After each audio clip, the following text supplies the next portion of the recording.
I met Christopher in the hotel lobby in the morning after my arrival in Kathmandu.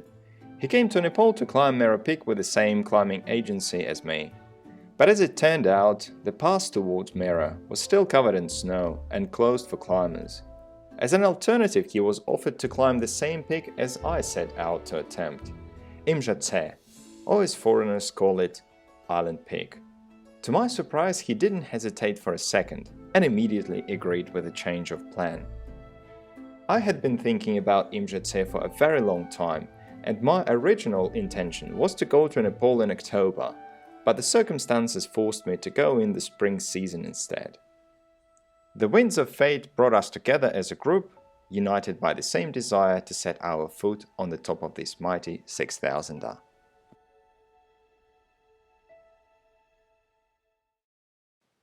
Our journey began with a flight on a small airplane to Lukla. We were heading towards the Everest region, which becomes very busy in spring. After a smooth 35-minute flight, we landed in the Tenzing Hillary Airport, named after the first people to successfully climb Mount Everest. Fun fact, the length of the runway is only 527 meters, with 11 degrees gradient. Ganji met us. Ganji. Ganji.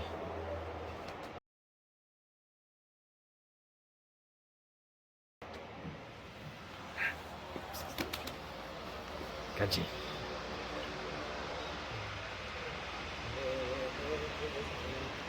This is Chile.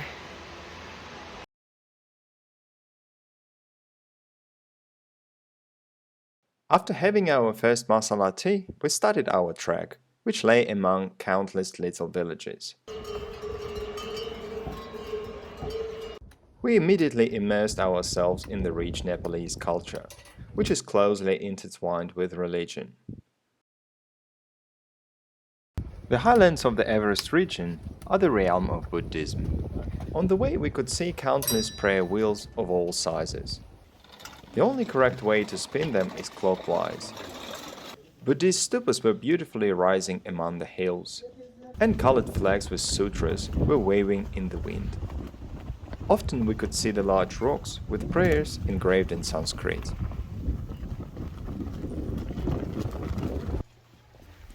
For the next 5 or 6 days we would follow the route that leads to the Everest base camp. It is one of the most popular treks in Nepal, and it's a very busy one. I was surprised not only to see a large number of people and animals, but also a hospital, schools, and hundreds of lodges, gift shops, and houses. It was very different from the valley that we walked 5 years ago during our Mera Peak expedition. Around lunchtime, we arrived in the village called Pakding for our first overnight stop. Since we had plenty of time on our hands, we decided to cross the river and to explore a Buddhist monastery, which was sitting on the hill above us.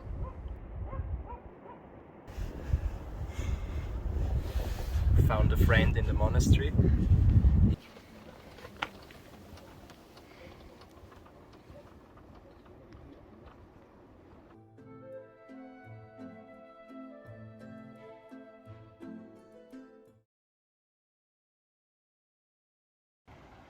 On the next day, the plan was to enter the territory of Sagarmatha National Park.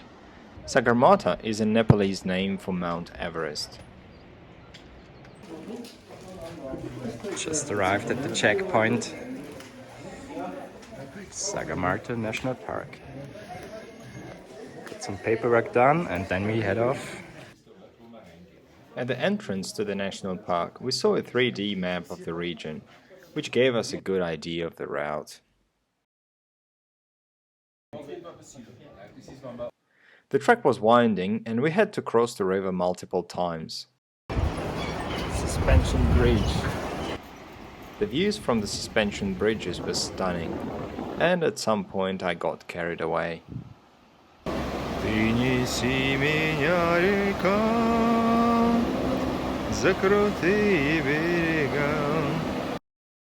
Perhaps the most popular bridge is named after Sir Edmund Hillary.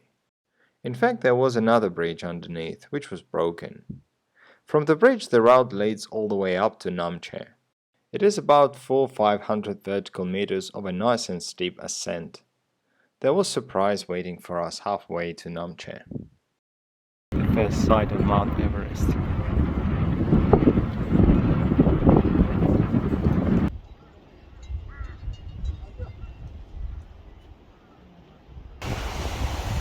We're arriving in Namche Bazaar.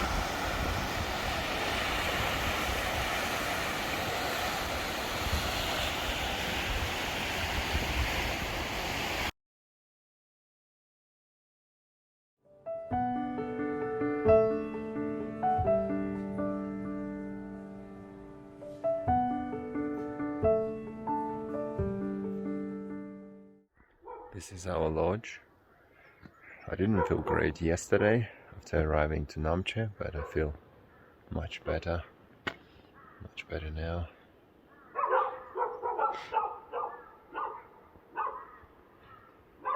The dogs are barking. They have been barking since 5. Day 3 was our acclimatization day. We chose to leave crowded Namche Bazaar and to go to a village Kumjung, which was sitting just 300 vertical meters above Namche. On the way we dropped by Everest View Hotel to enjoy a beautiful panorama. Okay, are you ready? This is in the center, the peak of the world, the top of the world, Mount Everest, with its neighbor, Mount Lhotse, peak number 4.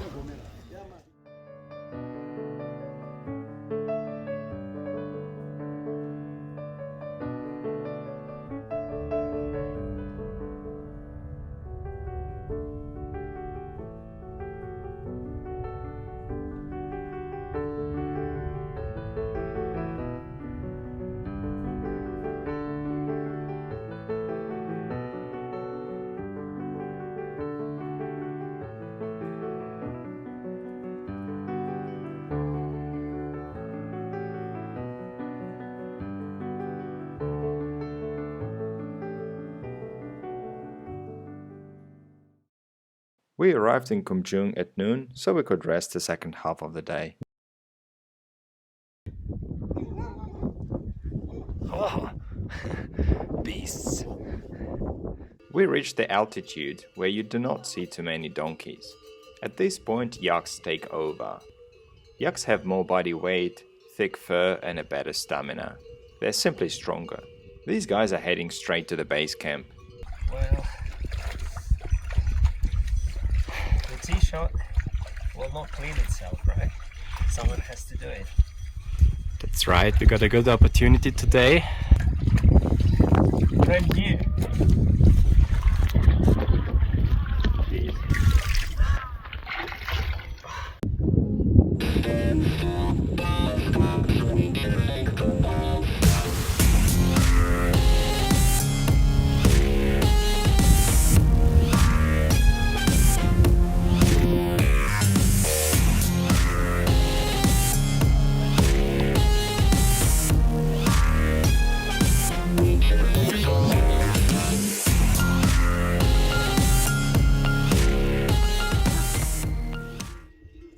As a person with over a decade of experience in growing potato, I can confidently say that these ladies are in perfect sync. As you can guess, potato in this region is very tasty. This is our dinner. That's mine. I know it doesn't look good, but it tastes good. I'm gonna share.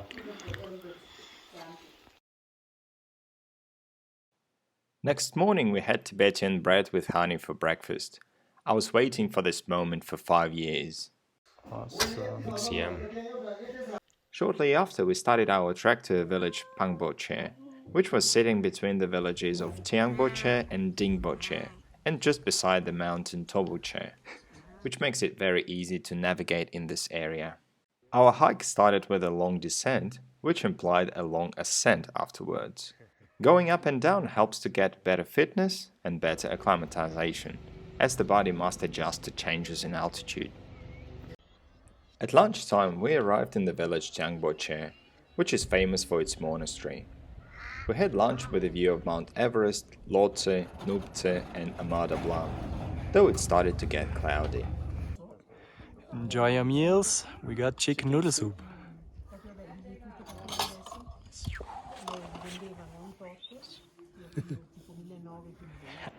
After having a good meal, we continued on the slope that doesn't get much of sunlight, so we came across a little bit of snow and a lot of mud. In response to this cold climate, the locals dig holes to store potato mixed with dry leaves to prevent it from freezing at night.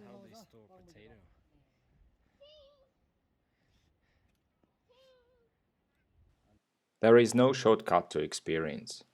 Only trained eye of our guide Tilly Sherpa could spot mountain goats grazing below on the river bank.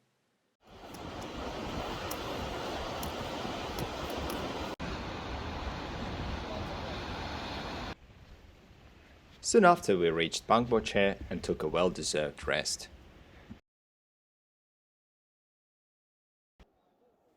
In the morning we decided to visit an old monastery which was located in the middle of the village. We were shown a bone which the monks claim to be a Yeti hand. I'm not sure if anybody buys this story. After a nice and easy hike, we arrived in Dingboche, where we were going to spend a couple of nights. Finally, on the 6th day of our climb, we saw Imja Tse for the first time. It started snowing in the afternoon, the temperature dropped, and the climbers huddled in the kitchen next to the fireplace. Oh gosh, I'm happy I'm not a yak.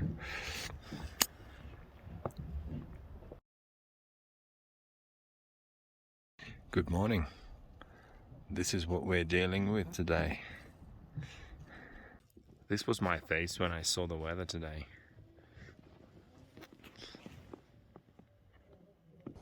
The plan for today was to climb 600 vertical meters for acclimatization and to come back to the same place. Chris has brought this ice axe from home, and it's so symbolic. He's gonna hit Himalayan ice for the first time with his ice axe. Okay, let's do that. Break it in.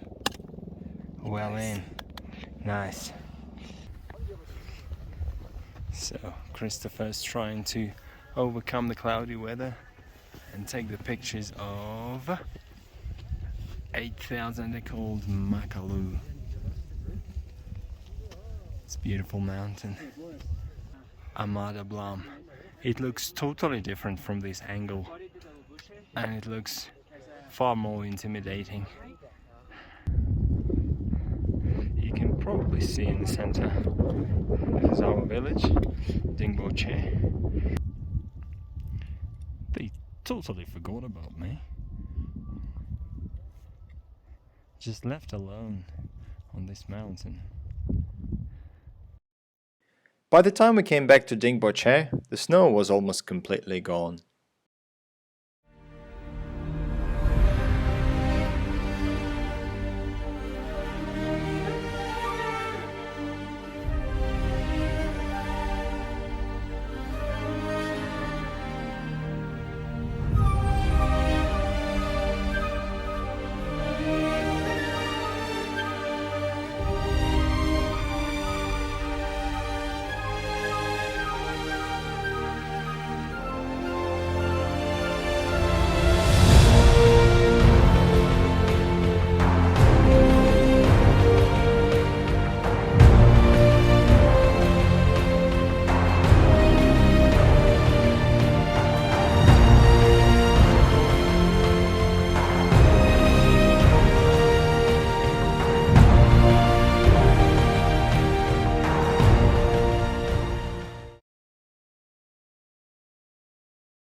Look what happened to the water, and it was inside the lodge. Totally froze. Yeah, the edges are frozen. You can see how much water I had for the night. I barely drank.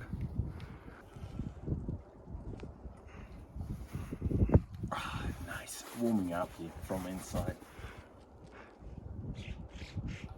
Arctic water. Probably need to ask my Sherpa to refill the bottle. So someone was about to wash the dish, but didn't do it. See what happened? This little hills is likely to be a potato storage that we've seen before. On this frosty morning, we set out to Chukung, that is sitting at 4,700 meters. It was going to be the last village before heading to the base camp. The weather was amazing and it looked like it wasn't going to snow, which was a good sign. It's very interesting terrain that we have to cross. I was looking at the beautiful snowy peaks all around us, and I couldn't get enough of them. I wish I had 2 or 3 hours just sitting in front of them and absorbing their beauty. We were getting closer to the stunning Imja Tse, which was shining bright from the distance. I couldn't wait. Once again we arrived to our destination early, just in time for a lunch. Luckily, thanks to the sun, the water was already hot for a cup of our favorite masala tea.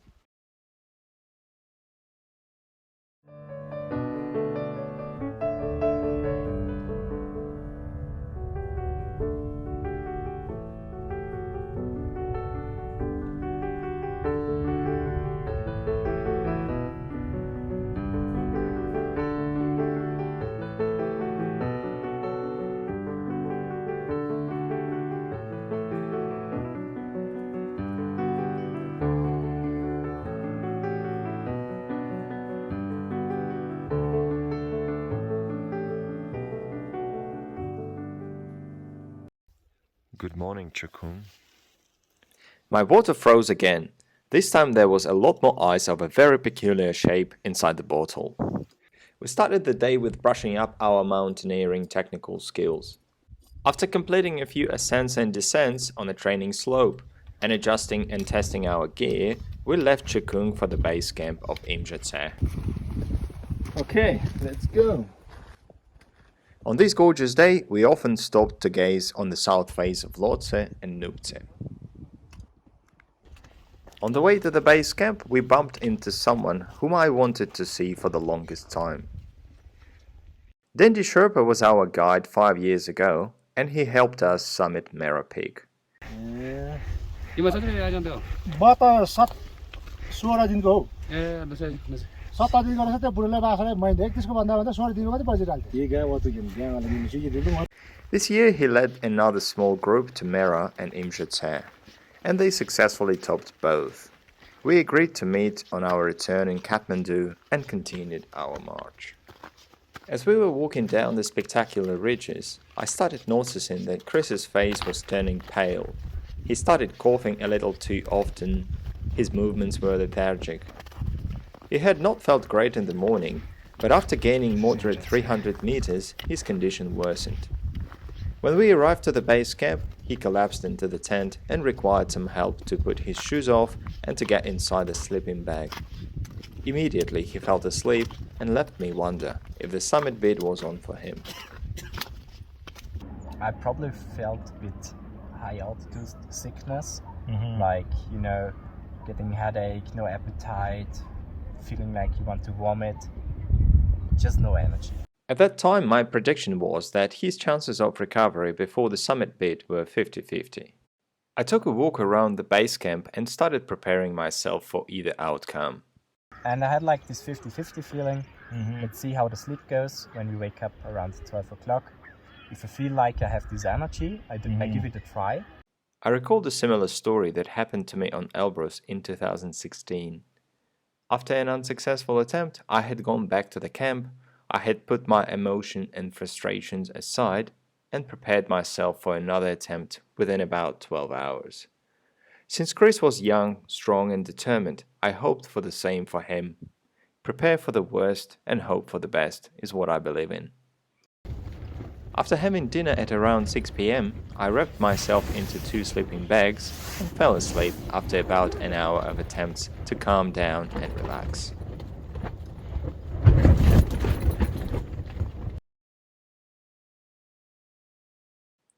On the summit night, we started our climb early, but after a few hours, the weather deteriorated. A treacherous wind was getting stronger and stronger, and we decided to turn around before we could reach the summit. Still, we wanted to share the memories of that adventurous night. Yeah, let's do it. When I woke up, I saw you putting on your lenses, but you didn't say anything. But I thought, 90%, this guy's gonna go with me. Well, yeah, I was happy about it. And we started our climb around 1 a.m. We had almost a full moon, had our headlights on, so the view was perfect. It was brilliant.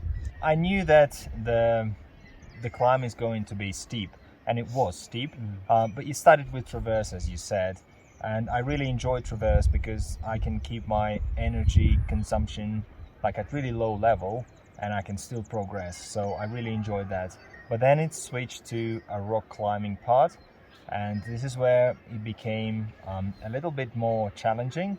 So it started with scrambling and had some like proper rock climbing sections with a fixed rope, which I thought was something new for me at this altitude. Right. It's always interesting in high altitude to rock climb because you have to be really focused where to put your hands on and where are your feet. Just something basic, but around this high altitude it's not so easy to think clearly. We're climbing through the night, we're feeling relatively strong given the altitude. What happens next? Yeah, what happens next is that there was a really strong wind occurring, and in the beginning it was like, okay, how long it's going to be? It's like just short sections, are we a bit exposed? But it turned out this wind, which was maybe around 50 kilometers per hour in the beginning, was intense. How did you feel this section? Yeah, at the beginning I was concerned about the temperature because the wind, it just blows the warmth away. But I had a very good wind stopper. This wind stopper, it didn't bother me until it started affecting the balance. I started losing my balance when the wind gusts became too strong. At that point, I understood it's not only the temperature that we should be concerned about, but really the balance. I thought it was a bit dangerous, especially on a few occasions. I just had to stand on my forelimbs, on my knees, and just hold onto the rock just to wait until the wind passes, the gust of the wind passes, because it was just too dangerous to stand up and continue. I remember that I was on your left and you slipped a bit and pretty much landed on your chest. You was trying to move a little bit, but I shouted, hold it there, hold it there. Yeah, I thought it was a stable position and you needed a couple of moments to just recover and find, a standing position. You shouldn't be rushing at this point. Yeah, I think that was the moment where I became concerned. The thoughts of coming back don't come straight away at this point, but you just think, okay, that's a real danger, and that's what it does to us. Because I was losing balance and you lost balance, and I thought in a pretty dangerous way. To be honest, I was a bit scared because the wind hit us, and especially at one point I wasn't quite secured.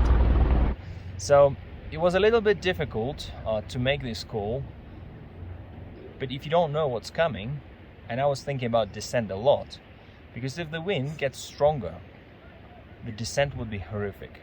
It would be too dangerous. But for me personally, the conditions have to be right, and on this day they weren't. It was too dangerous for me to go further. I just knew the mountain said no to me, and I mentioned that I want to return. And it's a hard decision, but I think we could figure out quite well. So we decided to descend, and I think it was the right decision.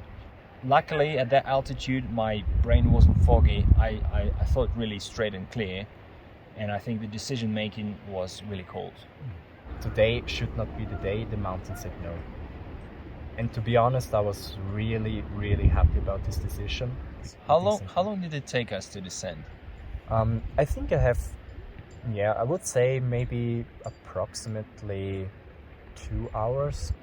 Regarding the descent, at some point I had to just use my butt because it was so hard to descend, and the wind obviously didn't help. Butt sliding, yeah, that's what it was. It went pretty well, but the wind was still blowing. We still had sometimes sections where we had to wait it out, like for a couple of seconds or minutes.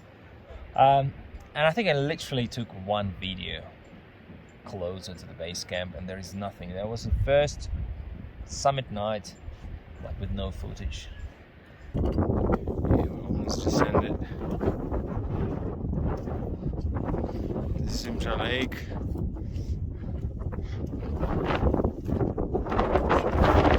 The wind is just As we were descending the last traverse, for the first time that night I felt it was safe to shoot a video. The sun was rising behind the mighty Imja Tse neighbors, and the glacier on the summit showed its icy shape. The clouds above us were moving really fast. We did not reach the summit. Our turning point must have been at approximately 5,800 meters, which was still well below the top. Safe and sound, we soon reached the comfort of our base camp, got some food, and jumped into our tent to take a rest before continuing our trip back. I was preparing myself for a much harder and longer day. I was still full of energy, but now this energy was of no use. Unfortunately, we didn't have a spare day, so the game was over. We looked up once again to gaze at the glacier above us. The clouds were gliding very fast through the thin air. After resting for a few hours, we started our march back to one of the villages. We picked up a good pace, since we kept our reserves half full.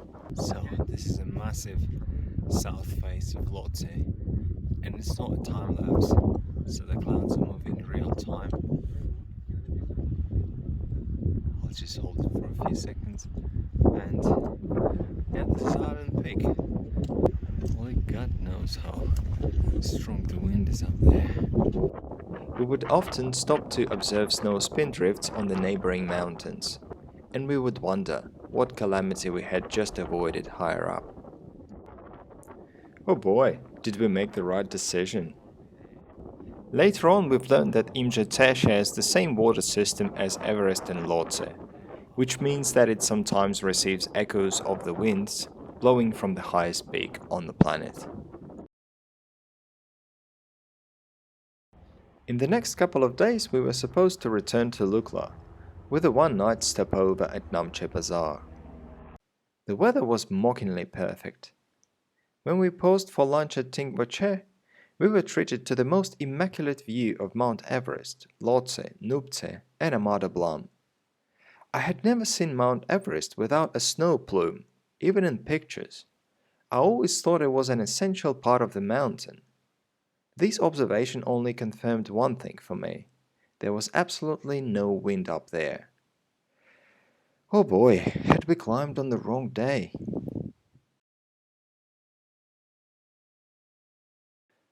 Although we did not summit Imja Tse, we still had a chance to stand on the top of a mountain.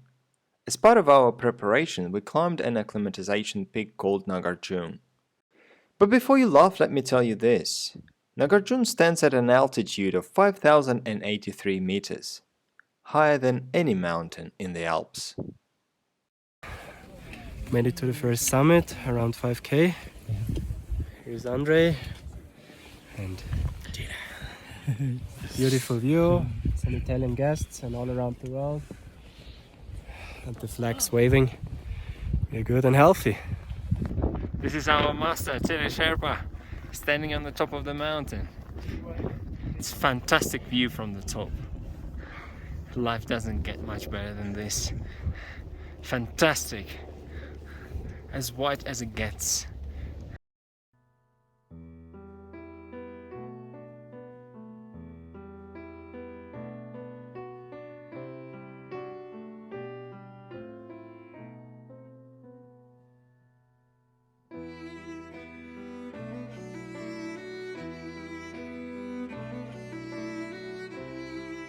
Our journey ended at Lukla, exactly where it had started.